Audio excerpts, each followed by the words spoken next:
Hello and welcome. A couple days ago I did a review on this PowerEye made by Powervision drone, and I wasn't able to fly it.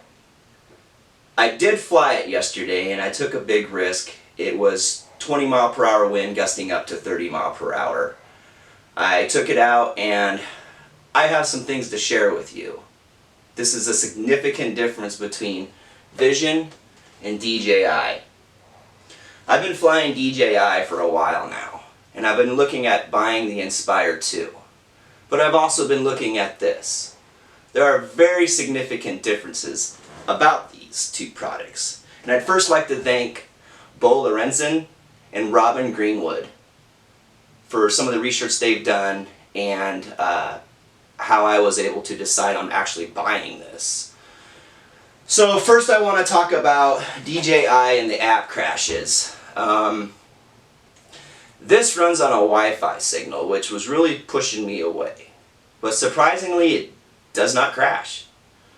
DJI, many times I have almost been finished with the shoot, and as you all know, and I'm not to bash on DJI, it crashes. And that's so disturbing when you're almost finished with the shoot, and you put all that time and effort into it, and the screen goes blank or whatever. The screen never went blank and it never crashed with this. So kudos. And the app is very similar to DJI. It did take a little bit to figure out because I was worried about why it's only shooting in JPEG. I wanted to shoot in RAW. I got that figured out. The differences on the cameras, these are all 4K, and this one has the standard X3. So this shoots 4K and up to 60 frames per second. This does 4K and 30 frames per second, as this also does 4K and 30 frames per second. There's a huge reason and difference. I did not upgrade to the Inspire 2. I've been watching videos and seeing posts on Facebook on the balancing of the X5. I'm seeing pictures of people taping washers and nuts and bolts to the side of the camera to balance it. Right there is, I'm totally turning away from the X5. And I could put that on this bird too, but I don't think I'm getting them. This thing, and I'm going to try and be very careful, this thing has, here's the balance right here, and it's just clicks. And that moves the camera forward or backwards to adjust for the lens. I can balance this camera in about 30 seconds with a big lens on it.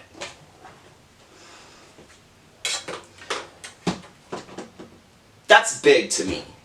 I don't want to go around and figure out how to put so many grams on the back empennage of the camera. What if it falls off? I don't know. I'm not really happy with that. DJI has some work to do on that, and I'm not by far bashing DJI. I've been with DJI for 8 years now. My first bird was the Phantom FC40, and it was a trip, let me tell you that. Third thing is the wind.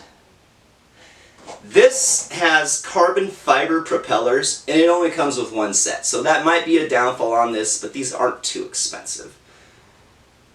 This bird weighs 9.5 pounds total with the battery in it. These weigh around 7, this weighs around maybe 5 or 6. I noticed when I flew this yesterday in steady winds of over 20 miles per hour, gusting up to 30, and when I went on forward flight into the wind, it barely tilted and it powered through it. It's not as fast as these, but it's sturdy. This bird, my Phantom 4 Pro, when it's windy out and I'm in the wind and I push forward on the stick, the whole bird tilts like this. That's causing stress on the gimbal, and the props can get in the shot. You don't have...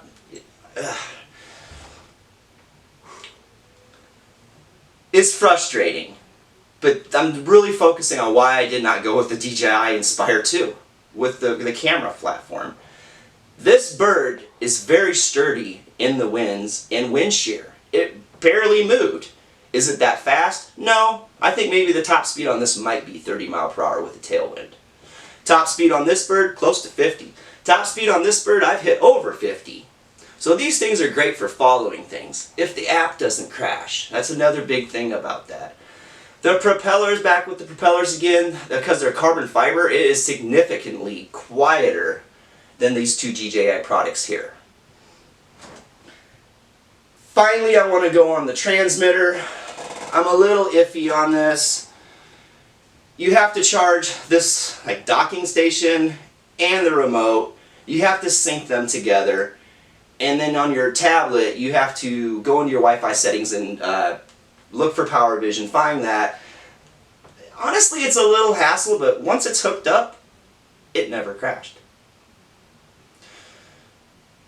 The feel of it is a little awkward, and I found out that using my latest iPhone, which is the iPhone SE, works really good.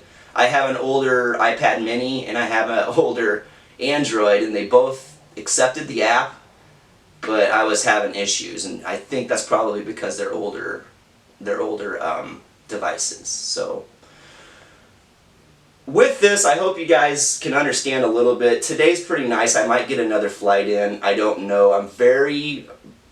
I'm really starting to like this. These monster motors. The flight time is I got almost 30 minutes, but I wasn't doing too much crazy stuff. It was really windy, chilly. I got, I think, 180 feet. That was the highest I went. Didn't have any issues, so I'm really proud of Powervision for taking the time. And I'm surprised that there's no more reviews. There's not as many reviews as I thought there would be, because it took me a while to do research on this bird before I actually made this big purchase. And by far, I'm not trying to bash DJI. I'm just showing you the differences. Folks, I'm happy to have you here, and I'd really like you to subscribe, push like, put a comment in. I've grown to know that comments are like assholes, and we all got one. So even a negative comment is better than no comment at all. I hope you enjoyed what I have here, and I'm going to try and do some more reviews on this. I can't wait to get this monster camera up in the sky again and start doing some actual production. So, but if you want to chase vehicles, these are probably where to go. That app crashing thing, sorry DJI, lost me. I'm just not going to do it. I'm sorry. I'm going to stay right here. I'm going to keep these birds. I might actually sell this one because this is whatever. But folks, I'm really happy to have you here, and I'm happy to do this review for you. And keep watching, and thanks for watching Gregoryruger.